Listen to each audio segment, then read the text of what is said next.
ఉదయగిరి నియోజకవర్గంలో ఎన్నో ఒడిదుడుకులను ఎదుర్కొని అధికార పార్టీ ఒత్తిడిని ఎదుర్కొని బెదిరింపుల్ని దాడుల్ని ఎదుర్కొని ఒక నియోజకవర్గం ఉదయగిరి నియోజకవర్గం అడ్డంగా నిలబడి వింజమూరు బిట్ 5 మౌనిక గారు గెలుపొందడం నిజంగా శుభప్రదం. ఎన్నో ఒడిదుడుకుల మధ్య పార్టీని నిలబెట్టిన వింజమూరు బిట్ 5 జన సైనికులందరికీ జిల్లా జనసేన పార్టీ కార్యాలయం తరఫున హృదయపూర్వక ధన్యవాదాలు తెలియజేస్తున్నాను. వ్యక్తుల మీద దాడులు జరిగినాయి, వ్యక్తుల్ని కిడ్నాప్ చేశారు.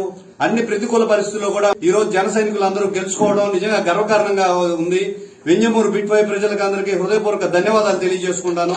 రాబోయే రోజుల్లో జనసేన పార్టీ జిల్లాలో మొదటి అడుగు ఈ రోజు స్టార్ట్ అయింది.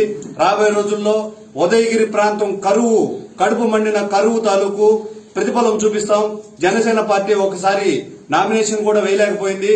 దాని రెజల్యూషన్ కూడా నేను తీసుకొస్తాను. దాని ప్రతిఫలం కూడా మరింత బలంగా జనసేన పార్టీ ముందుకెళ్తుందని ఈ రోజు జనసేన పార్టీ తరఫున తెలియజేసుకుంటున్నాను.